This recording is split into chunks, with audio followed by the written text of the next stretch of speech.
Hey, everybody, welcome to this Board Game Life, episode number 107, titled To Keep or Not. This is the show about, or the podcast about games, board games, tabletop games, card games, any kind of games we want to talk about, or anything else we want to talk about, including in industry news. No appliances, right, Mark? That's right. No, or towels. Well, maybe we'll talk towels, who knows? But anyway, that's what the show is about. And I am your fine host for today. My name is Rob. And that sultry, sexy voice that you heard just now, other than mine, was my good buddy Mark. Hey, greetings, everybody. How you doing? Here we are again. More exciting, fun stuff in this board game life, which we live every day. Almost. Or as much as we can. We try. Yeah, exactly. It's a wonderful place to be. Anyway, so let's get on with the show. But before we get on to the main meat of the show, just want to make mention that you can find us on the YouTubes, where Mark is posting a ton of great content. Well, we have the podcast on there, so there's this video version of the podcast. There's an audio version of the podcast. And then Mark's doing unboxings. We've got some playthroughs, reviews. Mark's doing mailbag, which is really cool because you can see all the fun new stuff that he's getting. It's always like, what's in that box? Or what box is in that box? But anyway, make sure to check out our channel. And when you do, a great way to support us on there is to like and subscribe. Always like. And definitely subscribe. That way, it helps support the show. It's a great way to support us at no cost to you. And then plus you get to find out when there's new content that drops, which is definitely awesome to know.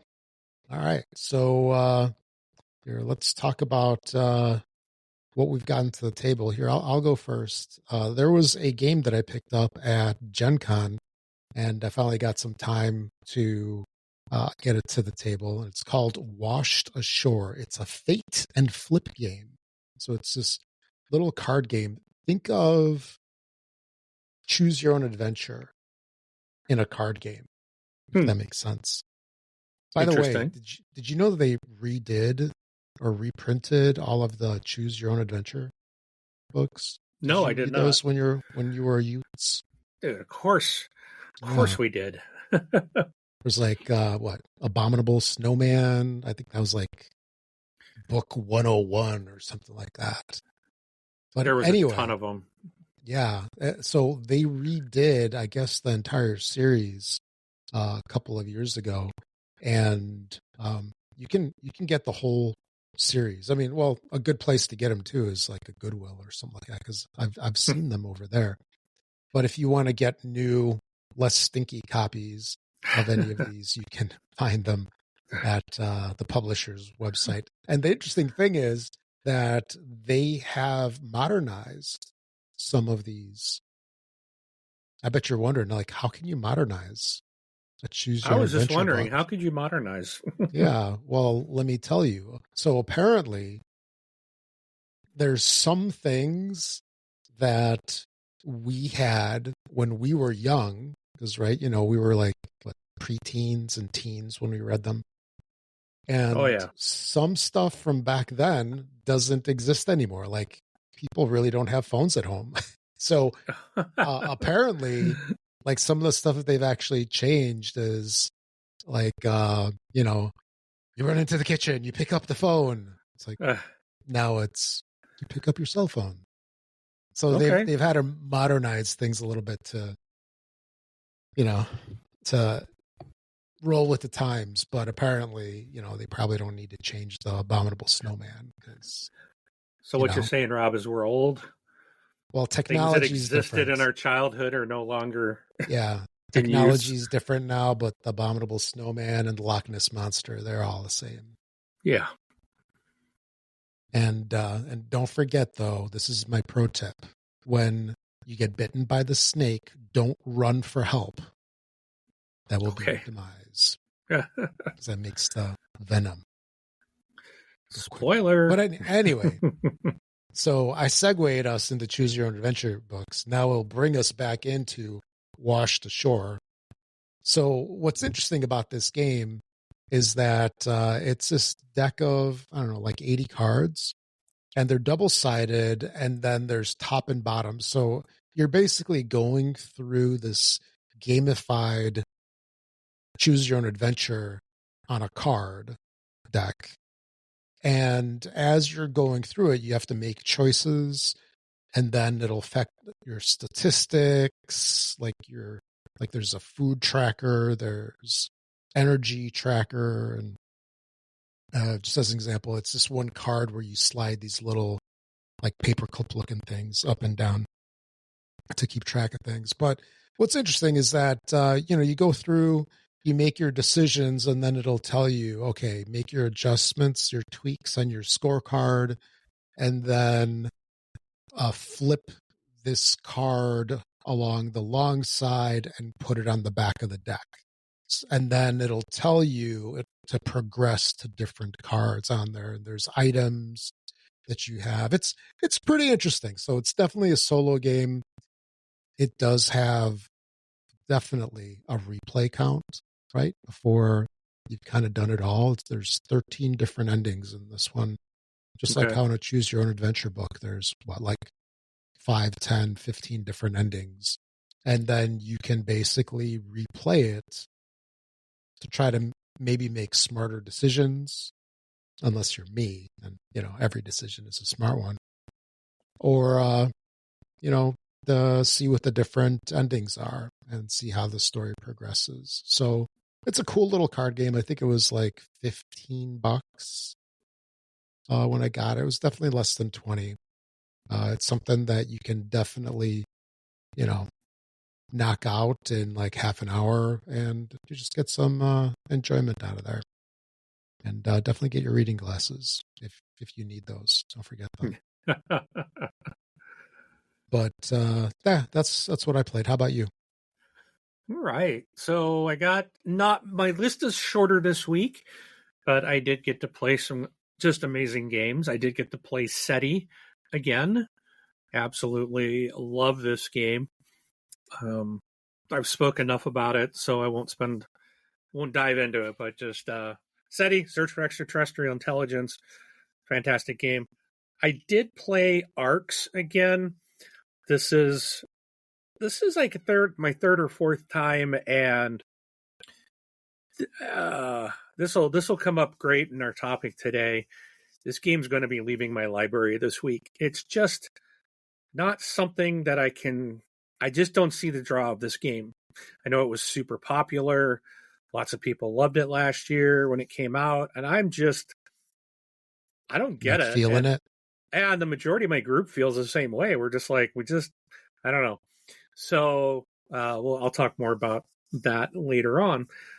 I got introduced to a new game, new to me, Fleet, the dice game, and absolutely enjoyed that. In fact, I had to order that one. It's a nice little rolling of the dice, and it's a roll and write essentially.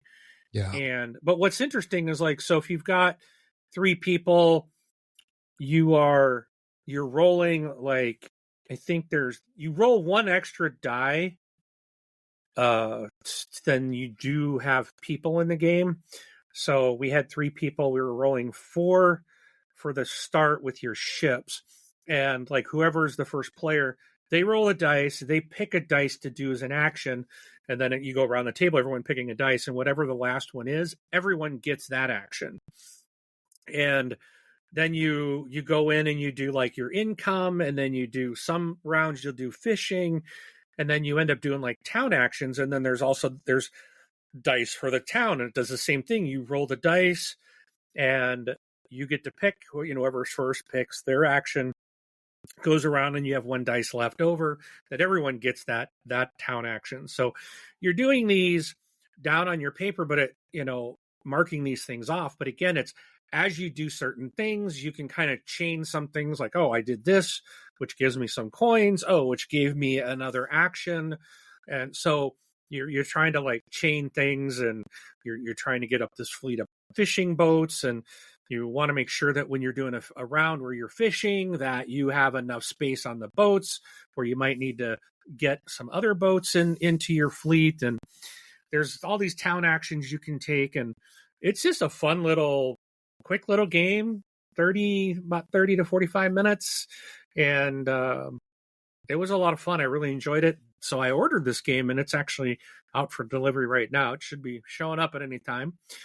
And I'm looking forward to getting that in hand as well.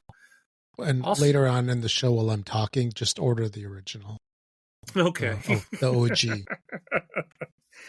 Not Fleet, the dice game, or Roll and Write, or card game, or anything else. Just Fleet. Yeah. I'll look at it while you're talking later. Okay. All right. Then I got to play a game called Path of Civilization. And this was a really like a short Civ game, which normally doesn't seem to work. Like normally Civilization games are very long games, and this one wasn't. Yes. It was quick. It was very enjoyable. I liked how it played, and really did enjoy this game.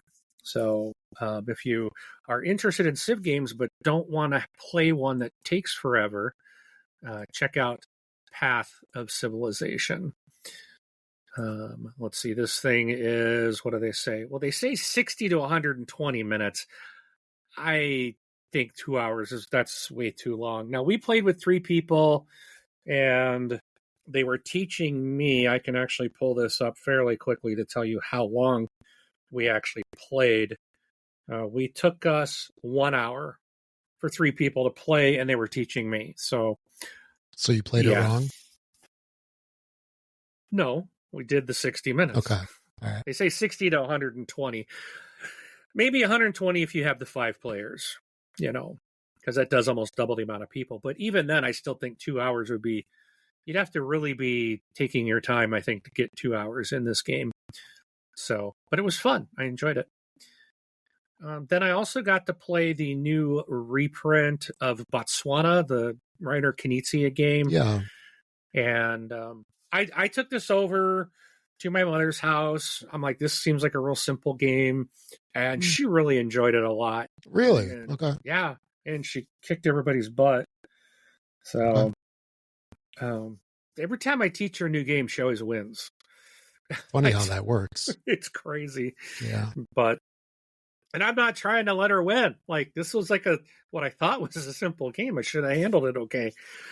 But then my son kept hosing me and stealing all my points at the last card played. I'm like, you jerk. I looked at him one time.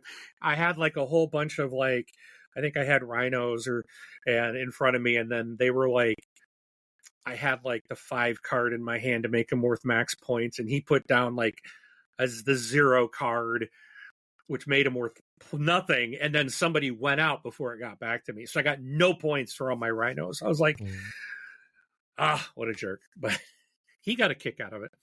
But, yeah. Botswana, it's a very quick, this is a redo of a game that's been around for a long time. And it plays quick. It's a fun little card game. I thought the artwork on it was nice because there's you've got these rhinoceroses, or you've got these elephants, or these lions, and there's 6 cards of each, numbered 0 to 5. And instead of just having the same artwork on each one, they did different artwork on each card, which I thought was really nice. I made that comment about that in my unboxing. And, they didn't just skimp out by doing, let's just make, what do we got? There's 5 animals in the game. They could have just done 5 pictures and printed, but they didn't. They did 6 pictures of each animal for each type. Mm-hmm. So, and it was cool. The artwork was kind of nice. So, but anyways, quick game. Not a whole lot. It's very easy to play, very simple to pick up. So if you're interested, check out Botswana.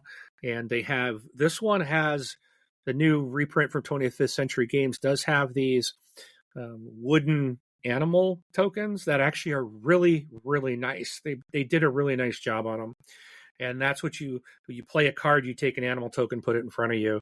And then that's, as you're playing a card out, you're basically putting a price or what the value is for certain animals. But if someone, if you have like me, I had a bunch of rhinos and my son puts out a 0, he just killed all my points.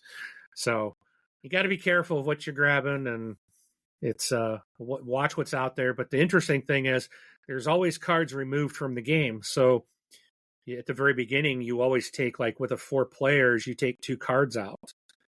So you don't know which 2 cards have been removed. So, but makes it a little more interesting. We also played I Made You a Mixtape. I've talked about this before. I had done a solo run of this. So this I did. We played it 4-player. Again, somehow my mother won again. I'm just like, what? I think it's beginner's luck. So sure. I like this one. I do like the I Made You a Mixtape game. The scoring can get a little complicated, I think. Once you go through, then it's like, okay, this makes sense. But trying to explain to others how to score, it's like I had to go score everybody. When you're talking about the part of the game where you're scoring up flow, like it's like it was just easier for me to, okay, this is what you got, and I counted up all their flow. But everything else scores out fairly easy. It's just the flow portion can get a little tricky. But it's fun, especially like Rob, you and I, grew up. We're children of the music era of the 80s and 90s, and you never made me a mixtape, by the way. I did. You just threw it away. No, probably. I'll make you one. Get off my lawn. But yeah. So again, there's real song titles, and it's like as people are getting their cards out, they start to sing the songs that they see that are in their tape, and oh my gosh, it's kind of fun. Nice little nostalgia as well in the game. Yeah, and I think it's kind of interesting where it's there's this year there were 2 Dice Tower dudes that made games. Yeah. Right. So this is Mike DeLisio, and then Soda Jerk is done by what's that guy's Chris name? Yee. Yeah, Chris Yee. So it's interesting that they're stepping out into the design thing, and then one other guy made that Last Light.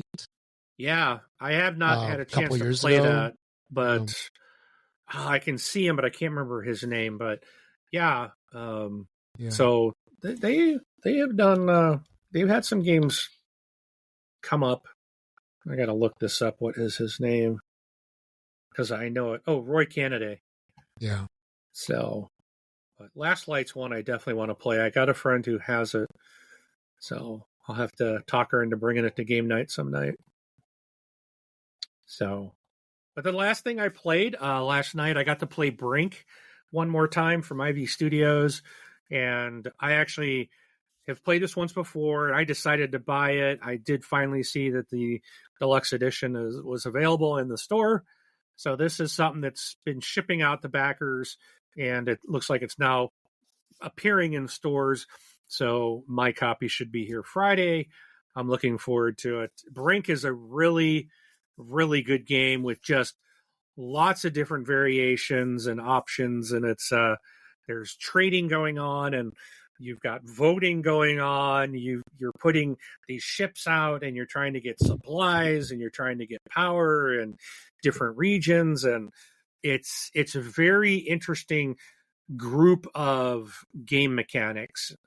There are some cards that you can play. There's things you can put out that will alter the end game, the end of the round, and the way voting is done and scoring.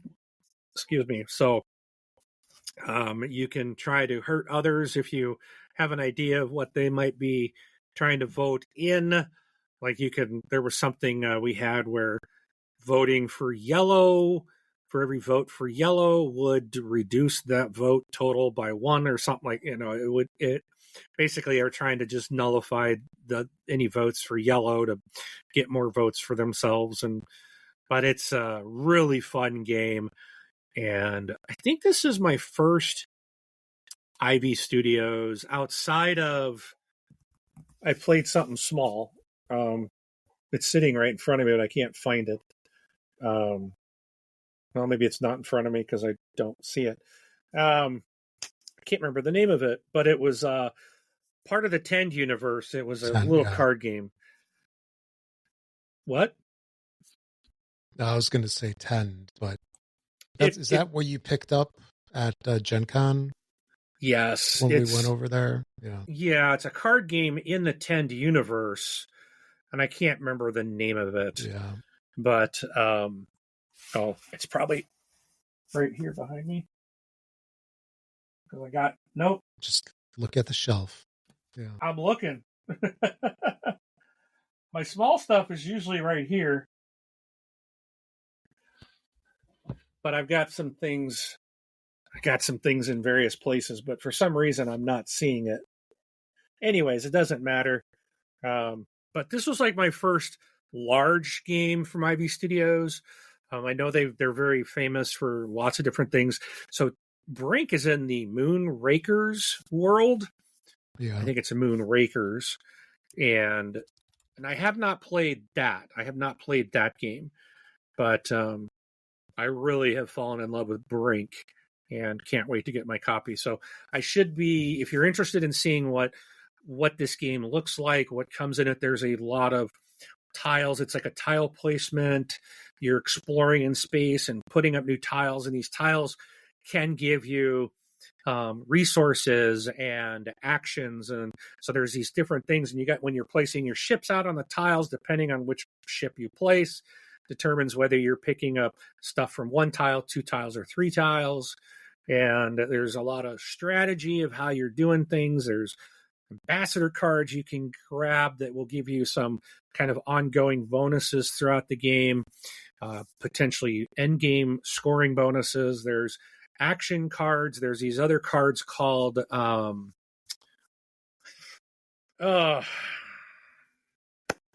are they called? Can't remember. But you basically take this card and do this action to, again, these are the ones that can affect the end of the round, how scoring and voting and things happen, or what affects the voting. So you have different abilities, and so it's a worker placement game with like voting, trading, and things like that. So with the sci-fi theme, really, really excellent. So, I did play. You know what? This isn't the first big game. Fractured Sky is that I have from them. That's a fun one too, but I really like Brink even a lot better. I really do. Okay. So, but that's what I got played. Yeah, some of the releases that they had this year, I mean, other than like the Moon ones, Veiled Fate. Yeah. Graft. That was the one that I played. Yeah. There's like Time to Panic. I have that one, haven't played it yet. Yeah. Did you back Honor's End? I did not. I looked at it, but I don't think it's going to be. It's interesting though, because that one is their new one, which is available now, and it is I think it's still going, right? Yeah, I think it just started. Is it a Kickstarter or is it on GameFound? I don't know. I don't remember. I'll look Wherever it up. It was, I backed it. It to me almost feels like it would be a GameFound, but I think you're right. I think it's Kickstarter. So, or it'll be one of those where it's Kickstarter and then it switches or something. Although I don't know. It is Kickstarter. Doable. Yeah. But that's like a cooperative deck building adventure campaign or something. So it's a cooperative deck builder, which is interesting, but I don't know. It's just like a campaign, or it says with an optional narrative campaign. So I guess but I don't know a whole lot about it. So what I looked at, it was like, maybe not. Yeah. So it just seems more like too much story for my taste. So you can either back it now or back it later. So just get it over with, so you don't have to worry about it and like panic. Oh my God, did it end? There's a story mode. If you're a late backer, you'll have to pay extra. Yeah. No, I'm not going to do it. Yeah. So I'm. Okay. You're being a bad example. I'm trying to be, You would be surprised. My shelves are getting empty. I have been purging, and basically what I have behind me is almost everything. I've got a few things off to the side, and that's about it. I've got one shelf that's almost completely empty, and I could have it empty if I just moved the couple games that are on it to some of these other shelves that I have. I've been purging a lot, and which will lead us later into our topic this week. I'll explain why I'm doing that later. But yeah, Brink is absolutely really fun game. I really enjoy it. So excited to get a copy of it and have it on my shelf. And I look forward to getting this played more times and bringing this one to my game group. Because this one I learned this game from a different group that I go to instead of my own. So once this arrives, I'll be taking this to my group and getting the chance for my group to play it as well. So, but that's it for me for this week. All righty. If you're wondering how you can contact us, this is the spot where you find out. A couple ways you can do that, of course. So on all the videos on YouTube, you can feel free to leave a comment on there. You can send us an email at contact@thisboardgamelife, or find us on BGG as well.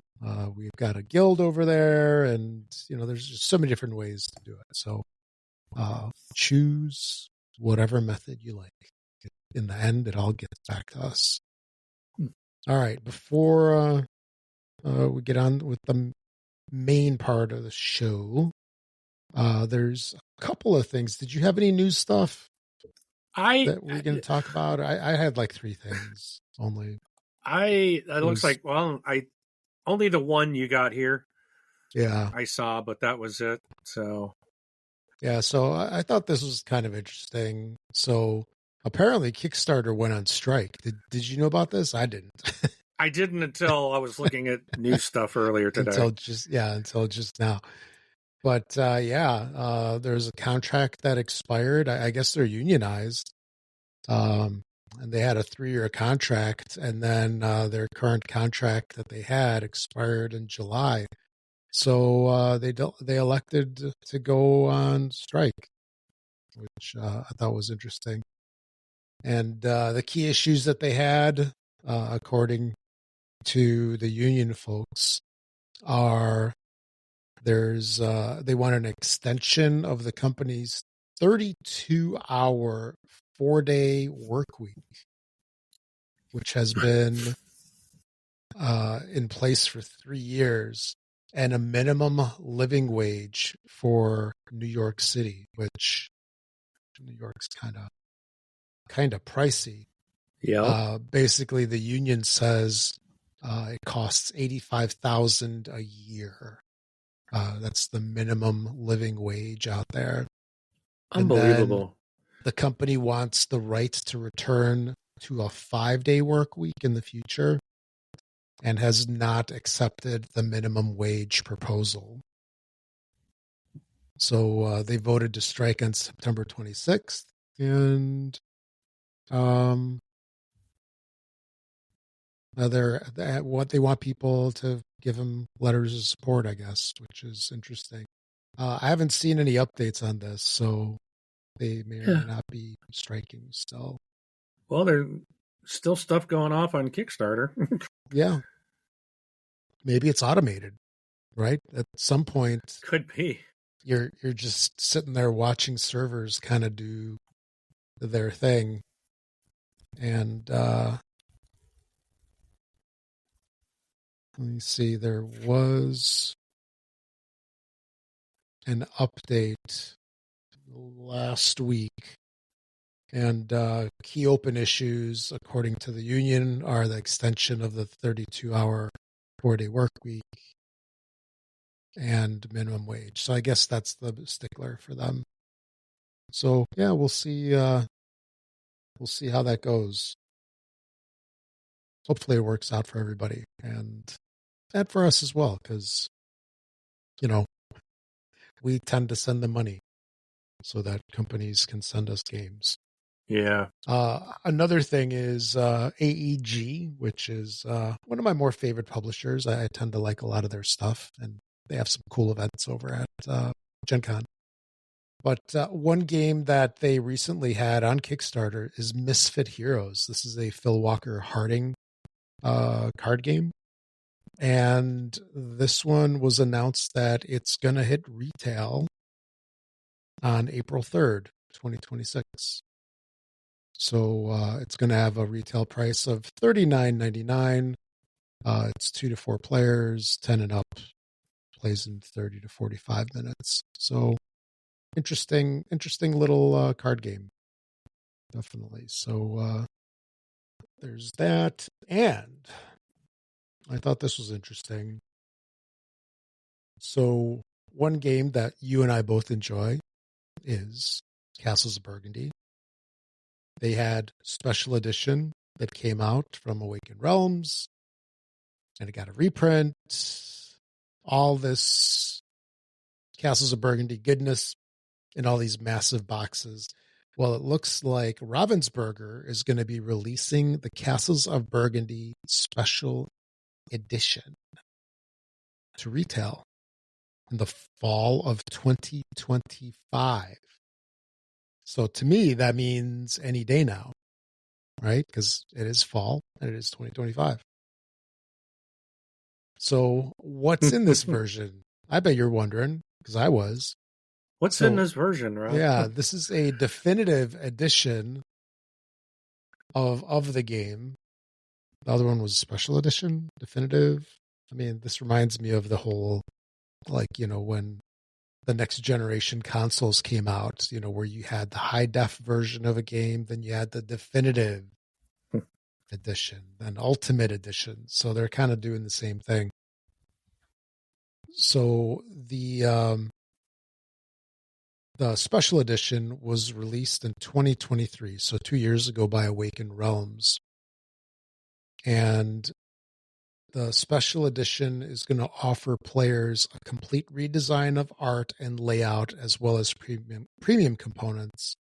It's also going to have extra components that enhance gameplay, such as double-layered player boards, special bags for the hexes, and 30% bigger tiles and metal coins. So we can look to see when this is going to happen. It says retail in fall of 2025. So unless something changes, it'll be here in the next, 2-3 months, maybe? Because I think fall runs through December 21st-ish. Fall 2025 runs through spring of 2028 in terms of kickstarting, crowdfunding. Or longer. Yeah. Or whatever the date period is, you just add ish. Yeah. And then fall-ish. 2025-ish. Yeah. So that immediately gives it a little bit of leeway. But, I don't think this is anything like either you or I would necessarily need, but, because we have the super mega deluxe high def special ultimate edition. So this is probably a more accessible version that's going to be in retail that has better components than the previous versions. Yeah. Anyway, I think that's it for the news. There's just a couple of things. And I don't know if this is really super interesting to anybody, but the Gamma Expo is going to be moving to Baltimore. So that's going to be in 2027. So they're picking up their stuff and they're going to Baltimore. And they're going to be out there through 2032. So what is that, like 5 years? Probably a 5-year contract. So that's something that we don't go to, right? Because that's more the board game or the industry folks. Yeah. And retailers and stuff like that. So, yeah, that's it for the news. And yeah. So our main topic, so this would be kind of a cool thing to talk about. Like the title of the show is To Keep or Not. Or how about it should be like to keep or not to keep? That is the question. That is the question. Yes. But it's only a question. I just thought of this. It's only a question for people like you and me who just buy on a whim. Well, Smart people don't have this problem because I they just, buy the games they want I or just, that they know they yeah, want. I'm just in denial. Yeah. I'm just in crazy denial. I'll think about that later. Yeah. Then you run out of floor space in your house. Then it's a problem. Then you have to act. Yes. But yeah, so this is kind of an interesting thing because I think everybody approaches this probably differently. And basically, how do we go about deciding what to keep? And there can be multiple like levels of this, right? Because you can have what to keep and what to give away, sell, whatever. Mm-hmm. Then we typically have our favorite shelves, like behind me here. It's like what goes there versus in the other room or the closet or basement or wherever you keep the stuff. What goes on the floor? That's the overflow, the spill, the spillage. And, so let's start with the easy one. Like when you go through, Mark, when you go through and try to decide, it's like, okay, I need to cull some games, right? I need to free up space. I need to just get rid of games I don't like. I need to just recoup some money or something like that. What do you start with? How do you go about that? So I'm like on my probably fifth purge.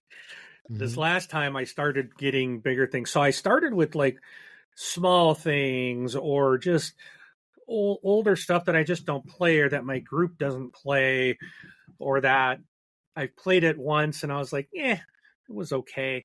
A lot of my original stuff was first couple of purges was things that I got when I was first getting in. I went on this huge buying spree, and some might say I'm still in a buying spree, but it's definitely been a lot more contained, and I'm a lot pickier now on what I'm getting.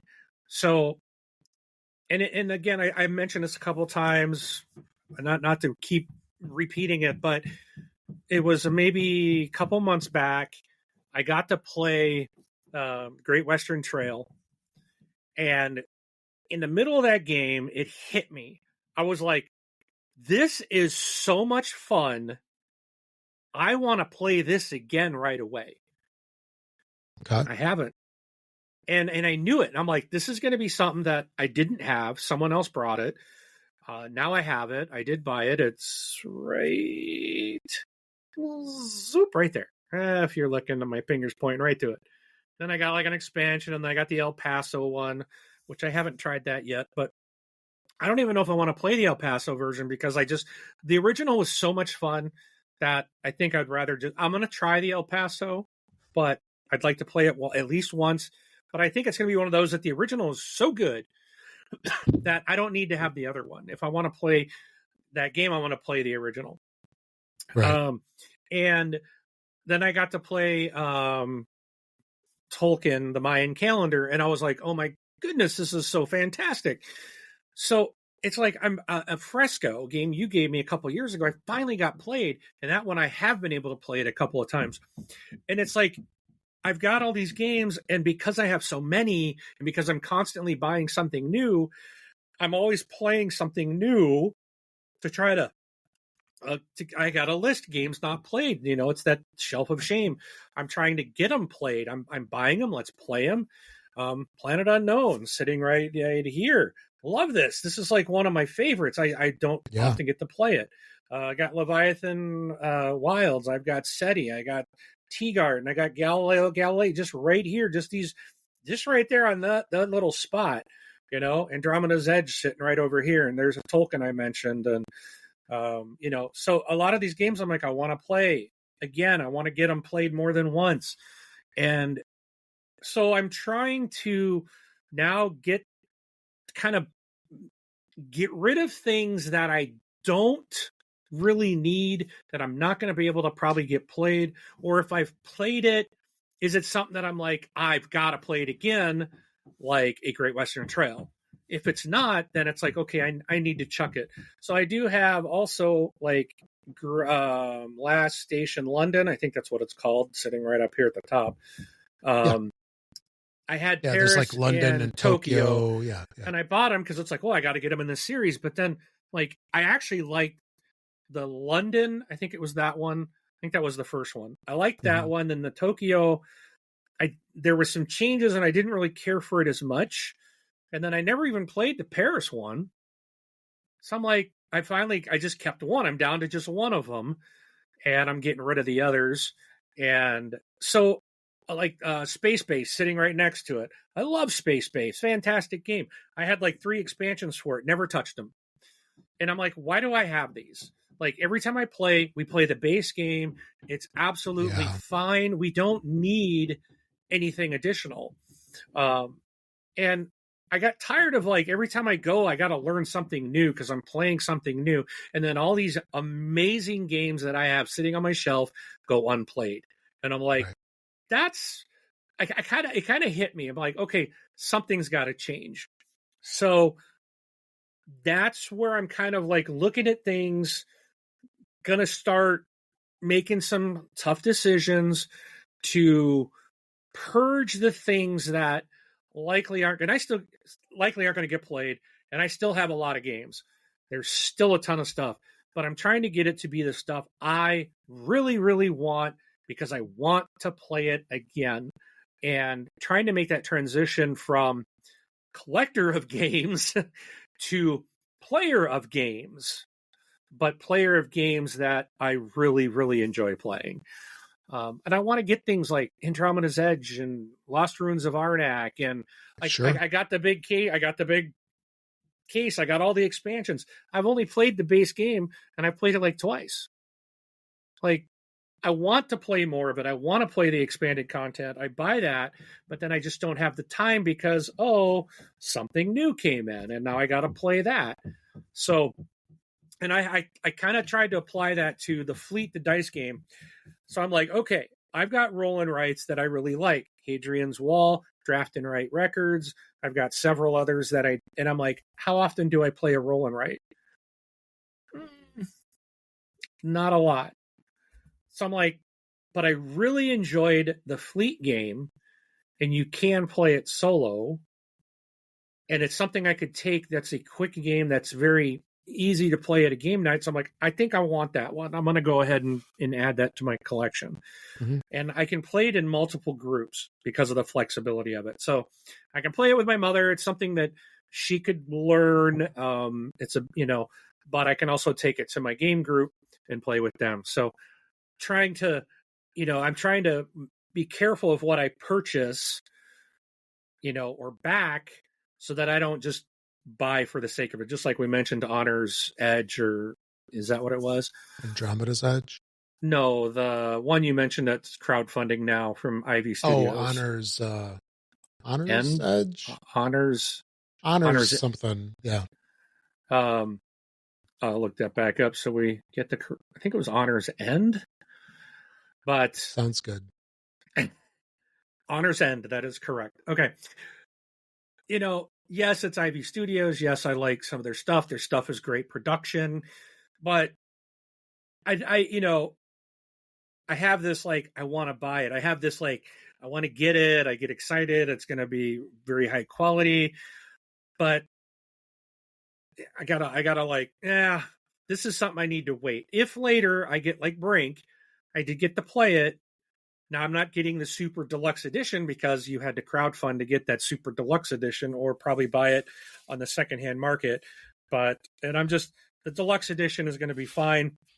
And I'm still going to have the game that I will play a couple of times, and it'll be in my collection.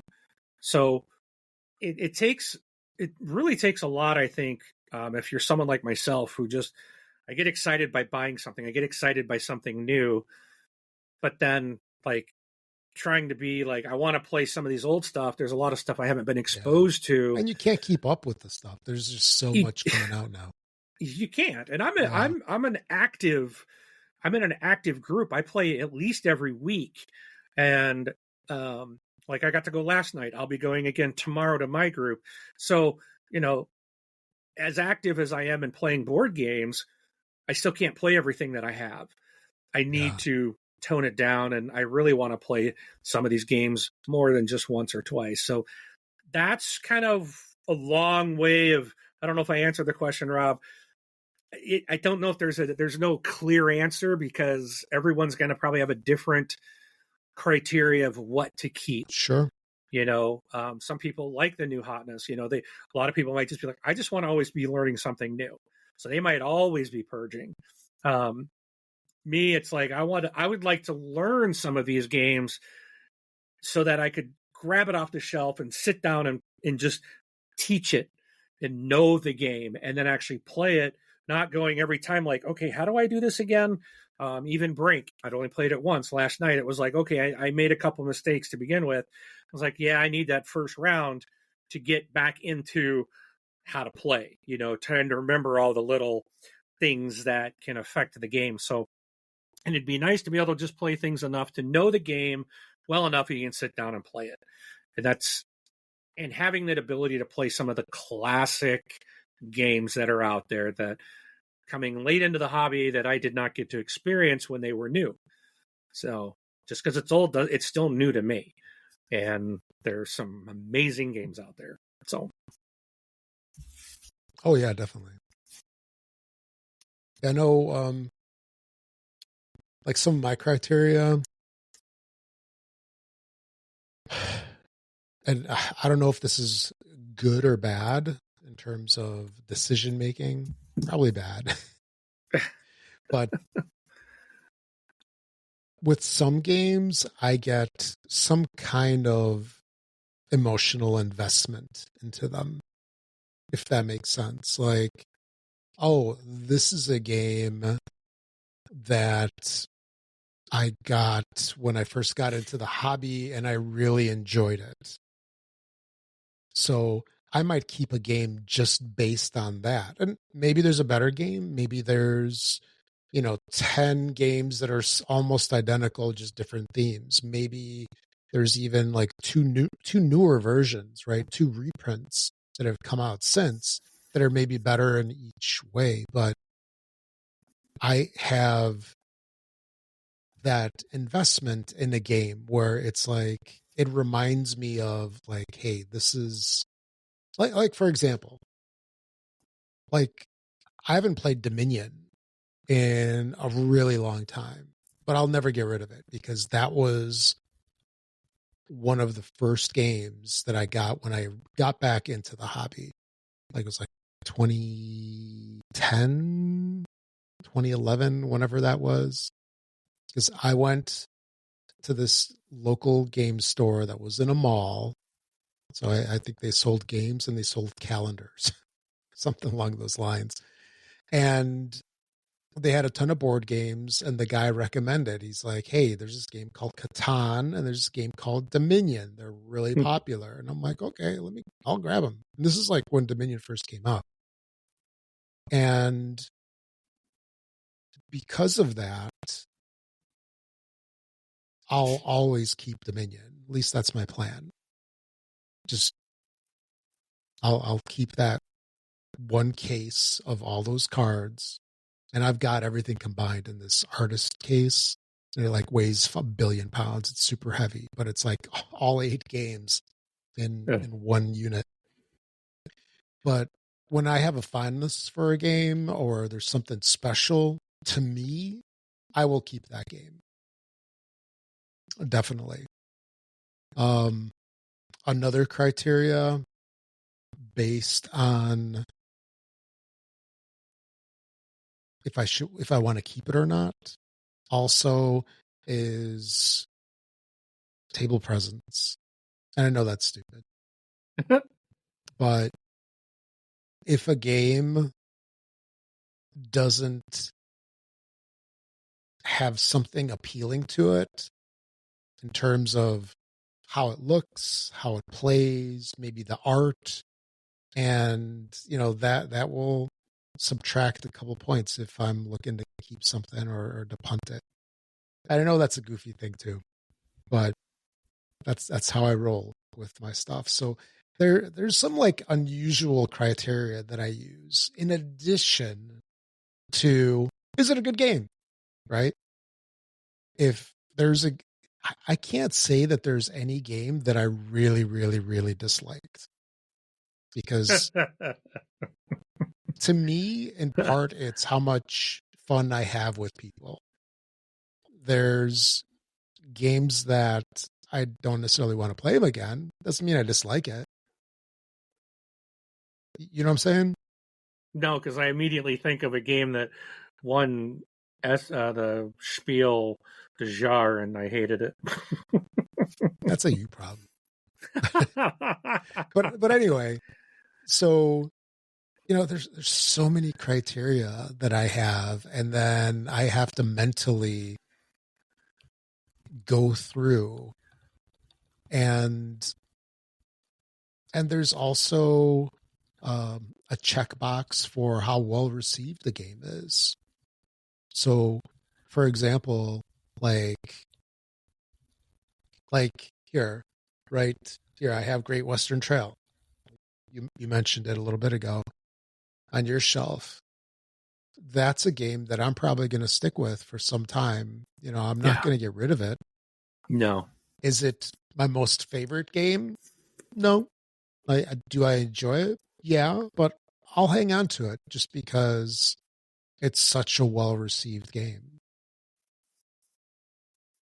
And yeah, some games you just got to hold on to. At least until Awakened Realms does the special edition, and then you can upgrade it. Yeah.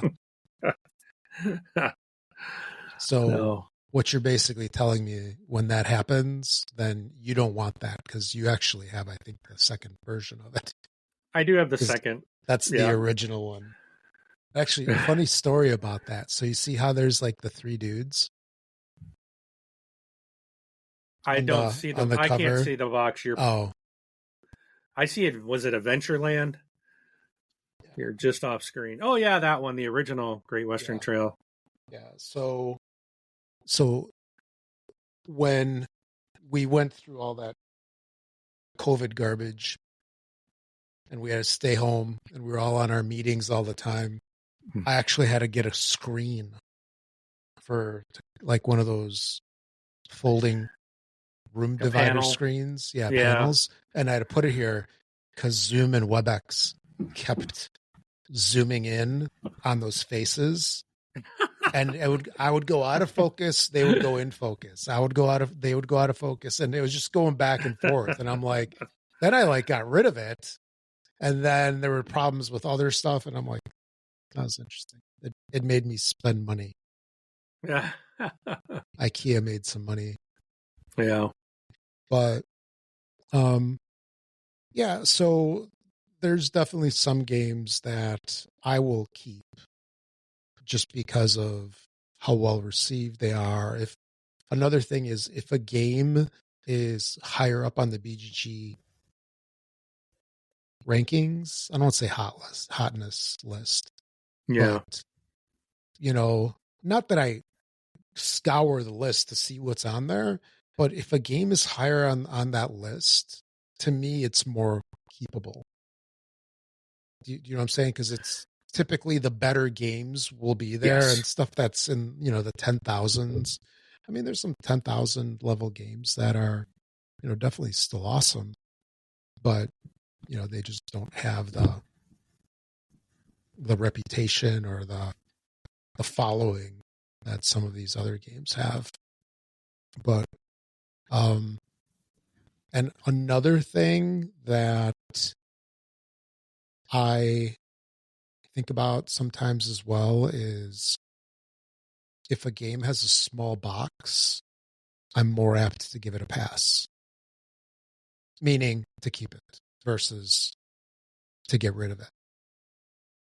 So, if something is I don't know, like a small little card game. Like here's Oh My Goods. Yeah, it's So easier to find a spot for it. yeah, exactly. So if there's a little game, even if I don't necessarily like it a whole lot, um, I'll still probably keep it just because it's easier to keep than something that's Gloomhaven or Eagle Griffin game size. And so that's just a couple of my criteria. Like, do you have anything similar to that? Like reasons that you will pick some games to keep over others?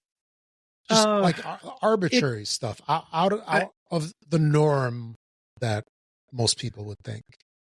I don't think so. No, it's only madness. Because like mine is, I think, mostly about playability. Well, I don't know. It really is a tough thing because there's different things. Like I think that like Fliptoons, for example, is a new one I just picked up. I don't know if I'll play it, but the artwork is so cool.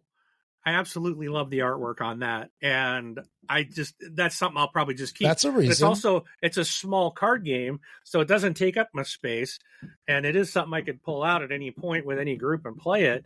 But it's more of a lighter game. My main group's not going to really like it. I don't think that much. It was okay. We played it once, but the artwork is so cool. I love the animation on it, and that is something I would absolutely that'll stay just because of that. Yeah. I get it. Yeah, there's some fondness. Are there some games that you might keep because of the components? Like they'll have really cool coins or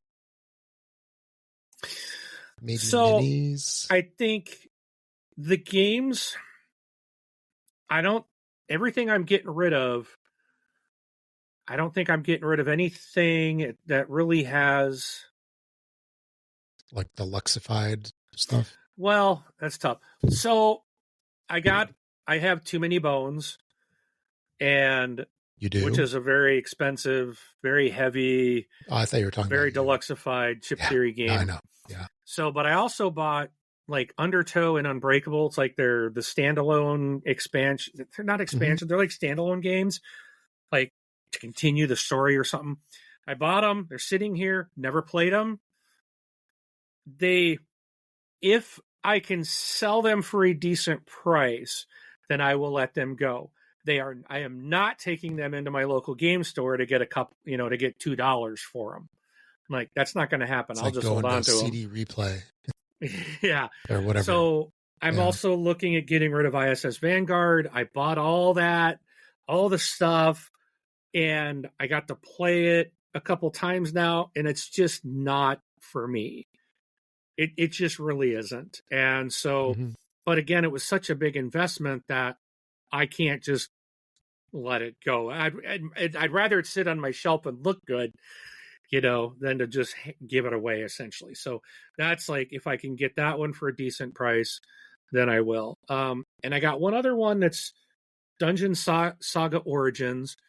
Played through one of the story campaigns with the group.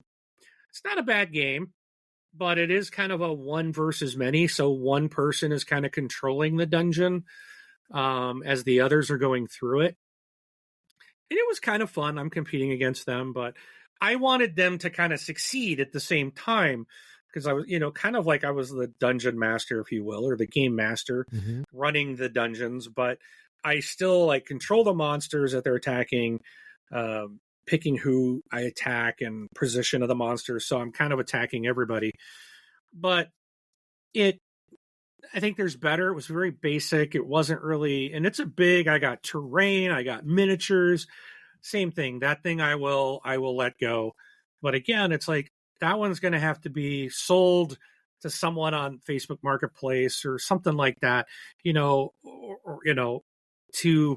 get a decent price. I don't expect retail. None of that, but I want some money for it because it's definitely worth it. So, but most of the things I've done, upgrades, metal coins, things like that, I probably won't get rid of because I've invested in it. They're things that I like, or I knew I would like.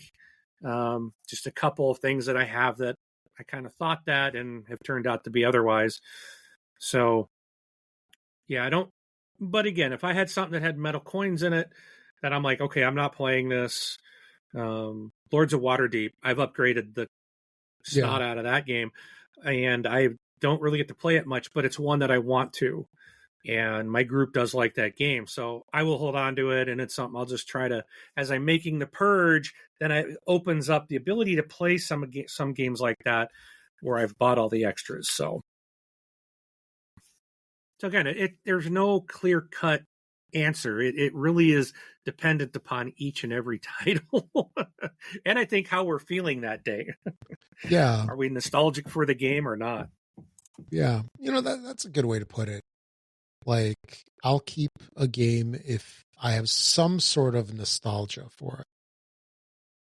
Now, there are games that are entirely built on nostalgia, like some of the restoration games, and they're better left in nostalgia. But hey, that's a whole different story. But how about this? Like, when you get a game, has there ever been a situation where you play the game and then after one play, you're like, trade pile immediately? Like, I'm not giving it a second chance. This was a mistake getting it. Not necessarily buyer's remorse, but it just, there's so many things with this game that I just didn't care for, that it is immediately going, I'm not going to give it a second chance. I don't care if I played it wrong or misunderstood something or whatever. Have you ever gone to that? Yes, absolutely. You're smiling.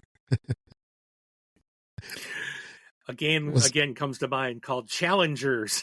Oh yeah. Ooh. Bye. ISS Vanguard. I've given it a couple of times, but it's not something for me. And it's a beautiful table presence, big production. There's a lot to it. There's miniatures, there's cards, there's books for maps, there's just all kinds of things.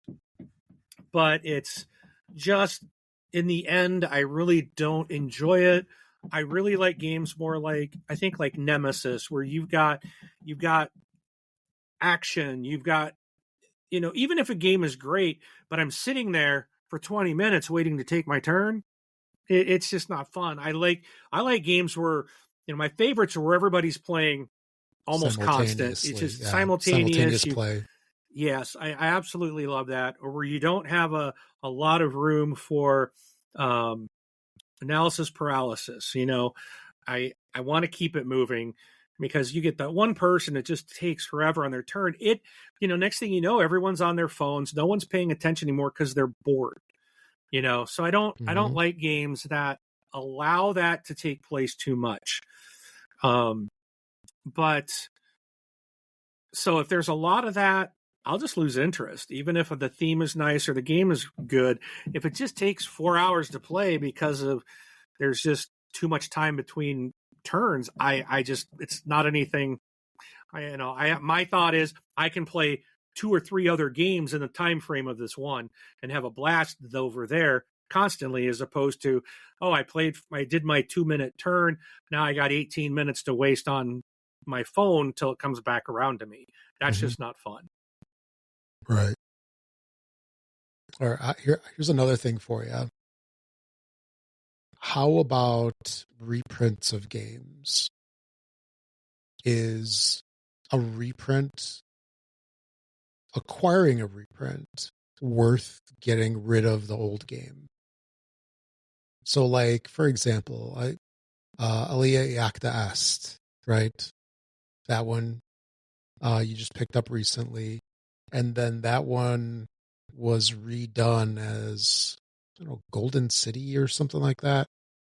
It had some different name. Total retheme. It wasn't like the Roman era and all that. If you were like, if it was a game that you really enjoyed and you had both old and new versions, would you be more apt to keep both? Or would you want to get rid of one? And the reason why I ask this is because this is something I struggle with, where if I have old and new, they're not exactly the same. And then I might have a fondness for the original one. Like for example, we both enjoy Downfall of Pompeii. If they came out with a brand new reprint tomorrow of this game, I would still keep my old version just because I have the fondness of it. You know, it's like, yeah, the art is what it is, but it's like I've got so many plays with it, with that art, that I like that art in its own way. And like you and I played the original as well. And at the same time, Castles of Burgundy, I still have my original version. And I've got the special edition. So, and see, I would throw out your original version of that. Yeah, with its 15 shades of beige, brown, beige, tan, tiles. I get what you're saying. Do you know what I mean? It's so okay. So you started off by saying Alecta Est or whatever, and then there was like another game that came out that essentially was a re-theme of the same game. So enjoying the Alecta, I wouldn't feel the need to buy the new re-themed. If you had both for some reason, I don't know. My initial thought is I would keep one because they're basically the same game. Right. I'd rather have the space available for something that plays different. And if you're gonna take it to game night, which one are you gonna grab? You know, that brings okay. So I would reframe my question, and my answer to it would then be: if you have both versions, which you're going to keep? I automatically assumed you would want to keep the new one, but that's not necessarily the case. I would punt the new one. I would keep the original. See, if it was two versions of the exact same game, so you had a new and an old of the Downfall of Pompeii. I could see why you'd want to keep both. That makes sense because it's a game that you absolutely love. It's one of your favorites. So it would be hard to get rid of it even if you've got a new copy. Right. I get that. That may make sense. Or another example, Finca. So you played my Finca and you got the new one. I like your Finca better. Yes. Because the original, the windmills integrated into the board. In the new copy, it's separate. Yeah. But my box is a lot smaller. Yeah. So there's that. But I think between that, like if I had the original Finca, I would have never bought the new one. I wouldn't. If Downfall of Pompeii came out, I probably wouldn't buy it because I have it. Unless there was some change to the game, or if they did something deluxeified version of it, then I would probably get it. But I think, I would probably still keep the original. So I guess I understand your Castles of Burgundy. That is probably a unique situation, but because most games for Castles, I would say the main distinction with that one and why I have both is that the original, color issues, quality issues aside, it's so much easier to transport. If I was going to take the game, I would take the original. I would not take the special edition. No, I understand that. 30-pound box. Yeah, that makes sense. So therein is a good reason to have multiple copies. If you actually ever take that. See, that's the other thing too.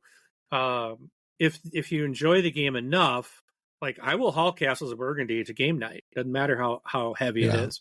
It's something I enjoy playing, and it looks beautiful on the table, and you want to show it off. Yeah. So I wouldn't want to bring the ugly one. Yeah. So, however, if I'm bringing it to a con, I would take the original. Oh yeah, that's. If I go different. to a friend's house, I would probably take special edition. Yeah, you don't want to bring the big beautiful thing and lug that into a con. The big beautiful box. Yeah. So, yeah, no, that makes sense. Yeah. But yeah, so there's a lot of considerations, and I think for me, when I'm, holding a game in my hand,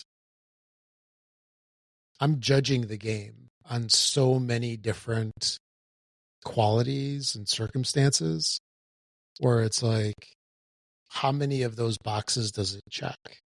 Right? Is it a big space waster? Is it a fun game? How playable is it? Right? How easily can I get it to the table? That's all stuff that we kind of go through. And I've heard a lot of people talk about like the ones that are like regularly getting rid of games. They get rid of games that they wind up rebuying later on. Right? Because, in the moment you're like, oh, I don't want to play this game. And then you get rid of it and you're like, oh, I wish I had that game still. Yeah.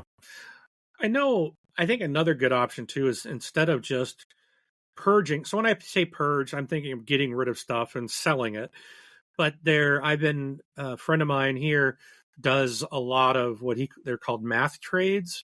Yeah. And you put all the games into some kind of spreadsheet or something, basically. That BGG does it. Yeah. So it's like, here's the things I'm looking to get rid of, but you get other people's games that they're looking to get rid of. So maybe if you've got something, it's like, I've played a snot out of this game, I'm fine with letting it go. You're not selling it. You're just trading it for another game of similar value, or, you would agree to like, hey, I'll give you these games if you give me these in your list. So you're basically just kind of swapping. Your library doesn't become an exchange of money or having to worry about selling it. You're like, okay, I can get these out. I've played them enough. I'm really kind of tired of them, but I've been wanting to play something else. Maybe you're going to end up getting a Gloomhaven, for something, and you didn't buy it. You just traded some stuff for it.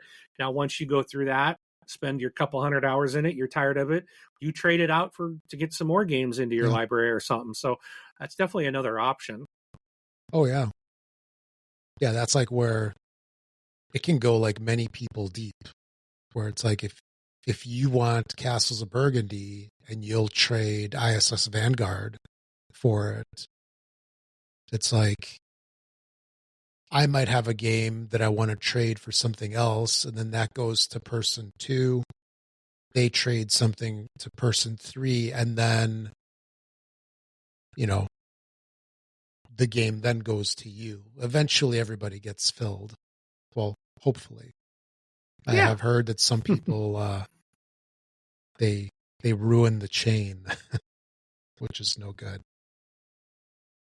But yeah, there's risk in everything, I suppose. But there is. If you're not interested in it anymore and it's gone and you got something new to play, that's, again, an old game can still be something new to you. Or it could be something like you said, man, I wish I hadn't gotten rid of it. Down the road, someone else may have it for trade and maybe you can get it back. Yeah, exactly. So, or maybe the person you traded it to will give it back to you. There you go. For 10 times the cost. Or at Noble Knight. Anyway. Do you have any other criteria, or do you think we covered most of it? I think we really kind of covered it. Yeah, I mean, I got stuff I haven't played yet that might still end up on the purge list someday, but I've gotten a lot of things out. I still got tons of stuff that is still here. It's not in this room. It's out of the room. It's sitting on my kitchen table and then on a shelf in my living room that's like, okay, this stuff is going out the door. A bunch of stuff I got rid of, was able to sell outright to people in the local area. Now I got a bunch still left. So I think I'm going to run another post. All right, here's what's left. And then after that, the big stuff will stay. The smaller stuff will go into the store for the pennies on the dollar and get store credit to buy something new, which is how I got Andromeda's Edge, because I traded a bunch of stuff in and had credit. Mm-hmm. I bought the game at the store.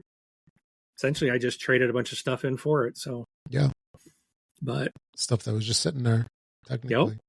Yep. Yeah. So, and that's going to go tomorrow. Looks like I think I'm going to take that with me tomorrow and get her played. Very nice. So, all right. So, yeah, there's the criteria or the craziness that we go through to decide what to keep, what to trade, punt, throw in the garbage. You know. And a guy in my group once said he was a big gamer, but he only had a few games. And he told me, he's like, why do I need to buy them? Because when you're part of a gaming group, other people have it. You know, if you want to play it, all you have to do is say, hey, you want to bring this? And they'd be like, heck yeah. If it's in their library, they obviously want to play it, you know, and they'll be happy to bring it. So you don't always have to buy stuff that other people have, you know, unless it's something you've got. Well, I've got another group, and then you don't want to borrow it, but you know, there is that a theory that if you have a gaming group, you can always play their games too. You don't have to own it. Yes, you do. So, and sometimes some games just need to be owned. Dude, that's like saying, like, if you come over to my house for a barbecue and or we're grilling or whatever, and then you say, I don't need to buy ketchup because Rob's got ketchup in his fridge. That's the same logic. That's crazy talk. No, it's not. No, it's not. I don't know how you keep trying to bring these food analogies in. Apparently. It doesn't work. Apparently. So. Yeah. All right. Well, that's what I got. Yeah. So that's it for episode 107, I think, right? Sounds good. All right. So let's wrap it up. Thanks for listening, everybody. If you have any criteria that you go through that, you know, we haven't discussed, just feel free to let us know. We'd love to hear what you go through to decide whether to keep a game or whether to trade it or do whatever with it. And just let us know. So I am Rob, and we'll catch you all in 2 weeks. And I am Mark. Don't forget to like, subscribe, and hit the bell icon. And we will see you at the table.